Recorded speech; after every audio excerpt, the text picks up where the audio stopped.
Bonjour à tous, on se retrouve aujourd'hui pour l'histoire personnage populaire actuelle de Nier Replicant et de Nier Automata. Alors, allons-y! En l'année de 3465, Popola avec sa sœur Devola font partie du projet Gestalt, où Popola est présent depuis le commencement en tant qu'androïde Replicant.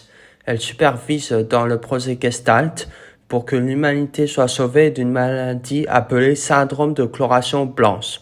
La maladie est apparue après la défaite d'un géant, il y a 1300 ans, où le géant a répandu des particules de masso dans le monde entier. Voilà crée donc des gestalts qui sont des homologues de l'âme humaine, des réplicantes. Quand l'éradication de WCS se fait, Devola et Popola remarquent que les gestalts doivent normalement retourner dans leur corps d'origine. Devola et Popola concluent alors l'instabilité avec les gestalts puisqu'ils sont en train de devenir hostiles. Elle voit que par contre, que les réplicantes sont en train de développer une conscience de soi, qui fait donner comme conséquence que le projet Gestalt échoue. Devola et Popola prennent alors la direction d'un village et le gèrent. Popola décide de devenir la bibliothécaire responsable de la bibliothèque du village. Nier et Yona arrivent dans le village de Devola et Popola. Devola et Popola acceptent d'accueillir Nier et Yona dans leur village. Devola et Popola embauchent Nier pour qu'il fasse des petits boulots et des courses afin de l'aider pour sauver Yona. À partir de l'année 3465, Nier continue les petits boulots et les courses. Un jour, Yona lui demande où elle peut trouver la lame lunaire. Popola lui dit que la lame lunaire pousse dans le sanctuaire perdu. Yona quitte alors Popola pour le sanctuaire perdu. Popola reçoit la visite de Nier, où il lui explique que Yona a disparu. Popola dit à Nier que Yona est allé au sanctuaire perdu afin de trouver la lame lunaire. Nier quitte Popola afin d'aller récupérer Yona. Nier revient du sanctuaire perdu avec Yona qui s'était perdu dans le sanctuaire perdu et aussi avec Grimoire Face, où il a rencontré dans le sanctuaire perdu. Nier et Grimoire Face vont dans la bibliothèque, où ils tombent sur Devola et Popola. Devola et Popola expliquent à Nier et Grimoire Face que Grimoire Face est un livre de légende. Que Grimoire Face apparaît dans le sang des anciens ou avec les versets scellés. Grimoire Face se bat contre Grimoire Noir et rétablit la paix dans un monde détruit. Nier trouve que c'est la solution pour guérir Yona. Nier demande à Devola et Popola si elles savent où il peut trouver des versets scellés. Le village de l'Aérie est donc cité, où il y a une possible présence d'un verset scellé. Nier et Grimoire Face quittent donc Devola et Popola afin d'aller au village d'Aérie. Popola dit à Nier et Grimoire Face d'autres endroits à visiter qui peuvent avoir un rapport avec ce qu'ils recherchent. Les endroits que Popola envoie Nier et Grimoire Face visiter sont le front de mer, le tas de ferraille, façade et la forêt du mythe. Lors d'un retour de voyage, Popola garde ses ailes Émile qui a l'air fatigué. Le village que gèrent Devola et Popola est attaqué ensuite par le valet de cœur.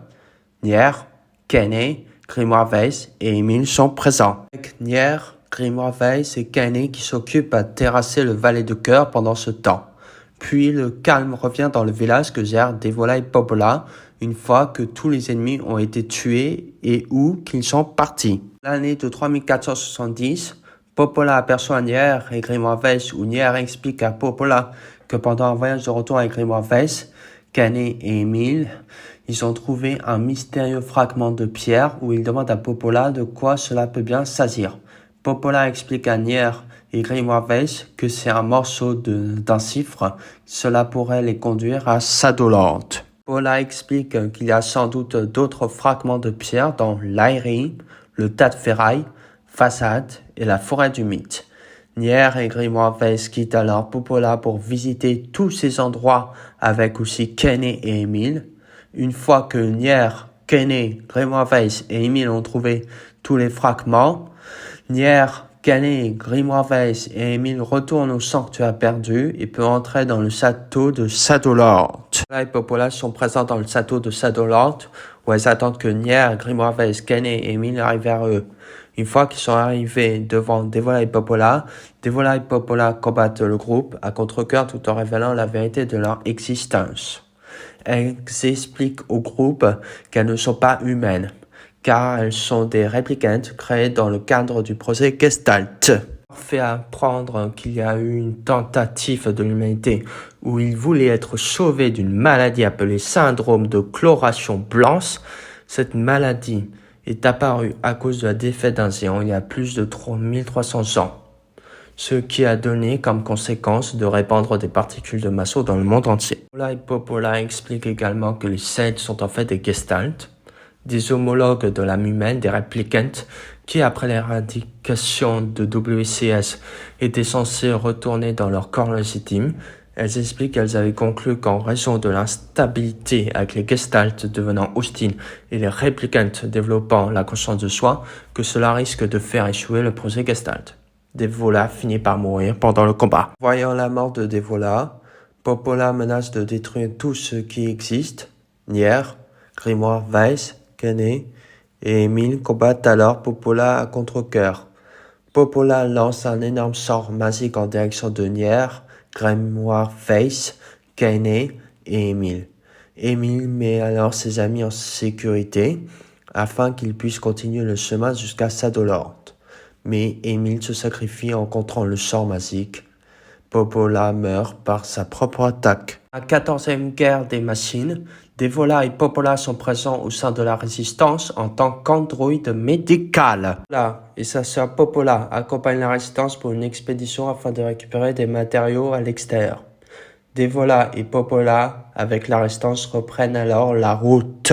Les résistants se font attaquer par des machines et contre-attaquent. Ils reçoivent énormément de blessés et se replient vers la base. La Résistance continue le combat en difficulté avec Devola et Popola qui regardent tous les victimes qu'elles n'ont pas pu sauver. Lily décide de faire venir les machines en direction de la falaise et quand les machines sont en train de traverser le pont, la Résistance devra faire exploser le pont à ce moment-là.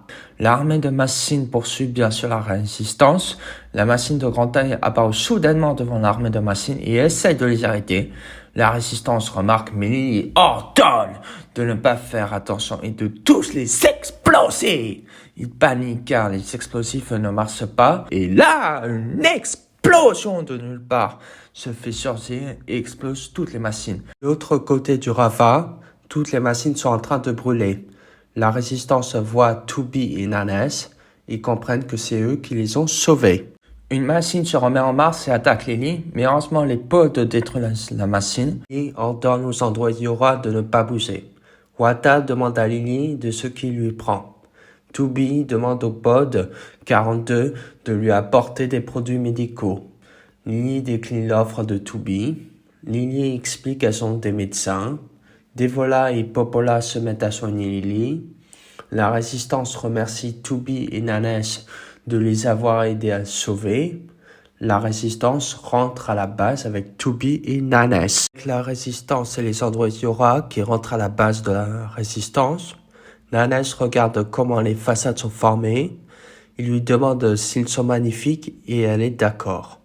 Ils discutent entre eux en attendant l'ouverture de la base comme des compliments aux androïdes ou les outils qu'ils possèdent. Lily leur souhaite la bienvenue au camp de la Résistance. Une fois entrés dans le camp de la Résistance, Devola et Popola quittent les squads et voient aller se promener tous les deux dans le camp de la Résistance en s'éloignant. Tubi et Nanes marchent dans une ruelle du camp de la Résistance pour interroger les passants à propos de Heitu. Tubi et Nanes tombent sur Devola et Popola et commencent à discuter entre eux. Tubi et Nanes demandent à Devola et Popola si elles savent quelque chose à propos de Heitu.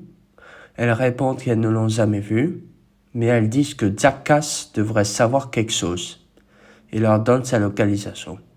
Ils partent aller retrouver Jackass, mais juste avant de partir, mais Devola les prévient qu'ils ne doivent plus être amicaux avec eux. Dans la guerre entre les résistants avec les androïdes Yora contre les machines, des résistants défendent le camp de la Résistance. Devola et Popola soignent des membres de la Résistance dans la tente de l'infirmerie. Suite à la demande de Tubi, Lily rassemble tous les membres de la Résistance au même endroit. Dit à Lily et aux autres membres de la Résistance que les machines arrivent sur la ligne prévue grâce au talkie-walkie. Lily lui dit qu'elle a compris et lui demande de revenir pour rejoindre le reste du groupe immédiatement. Lily raccroche alors le talkie-walkie et regarde devant elle. Quelque chose qui tombe du ciel et qui arrive vers eux. Toby qui dit que c'est maintenant. Lily déclenche alors l'anti-IEM. La grosse machine s'allume. Un bouclier se met en place afin de protéger tout le monde. Tout le monde reste immobile sous le bouclier tout en restant stable. Une machine qui se promène. Et ensuite une explosion qui se produit au-dessus des machines et qui envoie une vague d'électrocution. Les machines continuent d'avancer. Toby et aux membres de la résistance qui restent sous les boucliers, la fumée noire s'est volatilisée. Toutes les machines ne bougent plus et qui sont désactivées. Kona et un autre membre de la résistance montent afin de voir le résultat. Kona saisit alors sa paire de jumelles. Il analyse les machines et il remarque que les machines ne bougent plus du tout. Il fait un zoom et il annonce la bonne nouvelle à Lily en disant « Bonne nouvelle !» qu'elles ont toutes cessé de fonctionner. Lily se retourne alors vers les autres membres de la résistance et leur fait sourire. Tous les membres de la résistance s'exclament alors de joie en entendant la nouvelle. Ils lèvent la tête afin de voir le module de vol qui se trouve juste devant eux, avec le pod 153 qui vole autour. On remarque que le cockpit du module de vol est ouvert et qu'il y a Nines à l'intérieur. Nines leur dit qu'il a l'impression d'arriver à temps. Toby le remercie alors comme par sincérité. Lily se met donc à remercier Toby et Nines avec de la part de la résistance. Que si les deux androïdes ne seraient pas là, la résistance non plus. Nines lui dit que la résistance a envoyé son corps à la 13e station orbitale Bunker. Pour Nines, il est quitte avec la résistance. Lily lui répond qu'elle est heureuse de l'entendre. Lily explique que la résistance va se charger de repousser les machines restantes. La pluie se met alors à pleuvoir. Lily répète du coup le mot d'averse. Pod 42 dit alors qu'une unité spéciale ennemie a été détectée. Toby répète le mot d'unité spéciale, mais Wata se met à lever son bras en direction de quelque chose tout en signalant que c'est au-dessus de ce bâtiment. Toby regarde la direction du bâtiment en question. Une sorte de forme monstrueuse qui sort du bâtiment. Toby se demande ce que c'est. La forme monstrueuse possède un visage. Tout le monde reste immobile en regardant le spectacle qu'ils ont devant, sans rien faire du tout. Toby marche en avant et dit que c'est encore lui. Un membre de la résistance dit que l'ennemi est immense et se demande si c'est vraiment une machine. Le géant machine se met à crier de rage avec un bruit de rugissement. Nines dit que même pour une unité spéciale, c'est une aberration. Jaka suppose que ce n'est pas l'heure de la collecte de données pour cette machine. Un membre de la résistance panique alors et pointe son bazooka en direction du géant machine. Jaka s'en aperçoit et demande aux membres de la résistance de ce qu'il compte faire tout en le traitant d'abruti. Mais il tire quand même avec le bazooka qui se pointe sur le géant machine et qui reçoit une explosion pine sur son visage. La fumée de l'explosion se fait surgir sur le géant machine. Le géant machine n'a pas aimé cela puisqu'il se met à reculer tout en lâchant un hurlement. Le géant machine se met alors à tomber en arrière vers le sol afin d'atterrir sur le sol, ce qui fait apparaître énormément de fumée là où son corps a atterri. Le membre de la résistance regarde le résultat et conclut que c'est de la camelote et que le géant machine les a bien eus. Puis regarde le membre de la résistance qui a tiré sur le géant machine. Puis Pod 42 s'exprime en disant qu'il y a une variation de masse détectée sur une unité spéciale. Toby tourne alors son visage en face d'elle et dit qu'elle a survécu. Une grosse explosion se fait entendre là où le corps a atterri avec de la fumée qui apparaît de nouveau.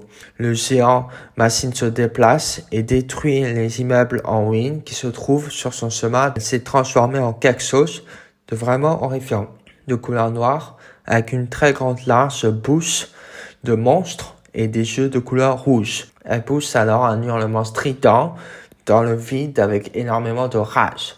Pod 42 conseille de faire une retraite immédiate. Tous les membres de la résistance qui observent cela, avec un visage horrifié, abasourdi, étonné et surpris. Un membre de la résistance dit qu'il peut comprendre pour la fuite en regardant le géant machine, mais il se demande où est-ce qu'ils peuvent fuir. Nines regarde le géant machine et se demande si elle est en train d'évoluer. sur le géant machine et Nanès interpelle alors Tubi en lui disant de regarder sur le front du géant machine afin d'apercevoir Adam qui a complètement fusionné avec la créature. Adam qui relève sa tête et qui ouvre ses yeux tout en regardant en face. Il lâche alors un salut. Il dit à Nanès qui se retrouve de nouveau. Tubi prononce Adam. Adam explique qu'il était fasciné par l'humanité. Le plus Adam étudiait le passé de l'humanité, plus qu'il était captivé par la complexité de la nature de l'humanité. Et qu'ensuite il a fini par comprendre que la mémoire et le savoir doivent être partagés par quelqu'un, que sinon le monde n'a aucun sens. Tubi et Nanès qui regardent Adam, il demande pourquoi à Tubi et Nanès. Adam fronce les sourcils, qui grince les dents tout en fermant les yeux. Marque noire commence petit à petit à dépasser le milieu de son corps afin de remplir tout le corps de Adam de couleur noire. Il remplit son corps avec la couleur noire tout en disant que tout doit périr. Le corps de Adam est devenu tout noir. Les yeux de Adam deviennent de couleur blanche. Il se met alors à hurler. Le géant machine se met à hurler en même temps que Adam. Le géant machine détruit par la même occasion des immeubles en ruine qui se trouvent aux alentours. Tubi, en voyant cela, se demande s'il a perdu la tête et comment ils peuvent l'affronter. Lily qui essaie de résister face à la pression du vent pour ne pas s'envoler. Lily demande à Tubi qui est la personne qui sont en face d'eux. Tubi se met à lui expliquer que c'est l'unité centrale qui sert le réseau des machines, que Tubi et Nanès ont pour ordre de la détruire. Lily demande à Tubi que s'ils éliminent le géant machine, les machines cesseront de fonctionner. Le géant machine continue de détruire les immeubles en ruine. 2 pieds qui atterrissent sur le sol. Un Nanès qui atterrit sur le sol et il a posé à côté de tous les androïdes son module de vol. Nanès leur dit alors qu'en théorie, oui, il leur demande comment il faut faire. Il continue en disant que vu la situation actuelle, ils peuvent oublier les renforts de la base. Tubi se tourne vers Kona en lui demandant si c'est opérationnel. Kona est alors surpris tout en reculant. Kona lui demande si elle veut parler de ce qu'ils ont trouvé pendant leur dernière descente. Il explique à Tubi qu'il a réparé, mais que malheureusement, cela peut à peine voler. Tubi se retourne vers Lily. Lily dit que c'est le moment de l'utiliser, que la résistance fera en sorte de viser juste sur le géant machine. Kona lui explique qu'il a très peu de chance pour réussir. Puis rejoint Nanès. Nanès comprend alors et demande à Kona de leur en dire plus sur cette enceinte qu'il a réparée. Lily remercie Nanès. Elle dit que la résistance est heureuse de coopérer. Puis Lily s'en va en courant. Lily se positionne sur un muret et se tourne vers la résistance. Elle commence d'abord en leur demandant de l'écouter, que la résistance va abattre le géant machine, que s'ils peuvent bouger, alors il faut aider. Que si la résistance unit ses forces avec les unités Yora, qu'ils peuvent mettre un terme à la bataille. Lily leur explique qu'elle ne veut forcer personne. Au lieu de mourir dans cet endroit, ils peuvent survivre et perpétuer la cause. Que pour la résistance, leurs amis, Lily compte continuer, mais on la coupe en lui disant qu'on la suit. Keen dit qu'il faut régler le compte au tas de ferraille. Un membre de la résistance s'éclame qu'ils portent bien leur nom. Un autre membre de la résistance dit qu'il faut détruire le géant machine dans l'intérêt de l'humanité. Zakas dit qu'ils ont encore plein de poudre à fusil en terminant par Seth. Lily est étonné avec les yeux grands ouverts. Un membre de la résistance dit qu'il faut ajuster leur atout en appelant le marchand d'armes de la résistance. Un membre de la résistance dit qu'il va avoir de boulot. Lily se met à leur remercier et qu'elle compte sur tout le monde. Tous les membres de la résistance répondent « Seth, oui, Seth !» Lily se met alors à sourire et ferme les yeux. Lily conclut en disant de montrer aux gens qui habitent sur la Lune à quel point la résistance est puissante. Que les membres de la résistance suivent dans ce cas Lily. Tubi se bat contre des machines. Toute la résistance qui se trouve dans des véhicules qui avancent tout en fusillant les machines. Son véhicule s'arrête. Lily annonce qu'il va arriver et qu'il faut se rendre au point de rendez-vous. Mais elle est tout d'un coup surprise en gardant la bouche ouverte. Derrière Tubi, il y a une machine améliorée de petits stabailles dans les serres et qui fonce sur Tubi afin de donner un coup de poing. Lily se met à prévenir Tubi en lui disant de faire attention derrière elle. La machine améliorée donne le coup de poing, mais Toby esquive in extremis. Elle saute en arrière pour esquiver et donne en même temps un coup de pied sur la tête de la machine améliorée de Petit Stabaï. Puis envoie de toutes ses forces la machine améliorée de Petit Stabaï vers un immeuble en ruine, où elle s'écrase sur cet immeuble en ruine. Toby conclut en voyant la machine améliorée de Petit Stabaï qu'elle était étrange. Lily la prévient alors de faire attention en lui disant qu'elle ressemble à la machine améliorée de Petit Stabaï qui a détruit le camp de la résistance. Elle explique que c'est un modèle de machine robuste et agile. La machine se remet à se relever. Toby dit alors « Compris ». Toby leur annonce qu'elle s'en occupe et que la résistance se prépare au point de ralliement. Lily souhaite alors bonne chance à Toby. Elle donne comme ordre aux autres membres de la résistance de partir de l'endroit où ils sont. Les véhicules se mettent à rouler afin de quitter l'endroit. Les véhicules tous partirent de là. Le géant machine qui a arrêté de bouger et qui reste immobile à cause du piratage de Nanès. Rien ne se passe pendant un instant. Puis le géant machine se met à regarder sur sa droite. Keen, il y a un membre de la résistance avec une paire de jumelles qui dit au talkie-walkie que le géant machine s'est remis en marche. Elle se dirige vers la résistance. Lily qui lui dit que c'est juste à temps, en croisant avec des membres de la résistance autour. Lily dit « Ici, Lily, la cible avance vers nous comme prévu. » Lily dit ensuite « Repliez-vous, une fois les préparatifs terminés. » Lily dit « Nous allons mettre à terme ce combat. » Les membres de la résistance se mettent à sourire et à montrer qu'ils sont d'accord entre eux. Le géant machine qui se déplace. Le géant machine se dirige vers le canon où ce canon est pointé en direction du géant machine. Une voix se fait entendre et qui dit que la cible est arrivée à destination du canon. Il pointe le canon en direction du géant machine. Une voix retentit et qui dit que l'angle de tir et la portée ont été ajustés. Avec un talkie-walkie qui crie le mot « Feu !»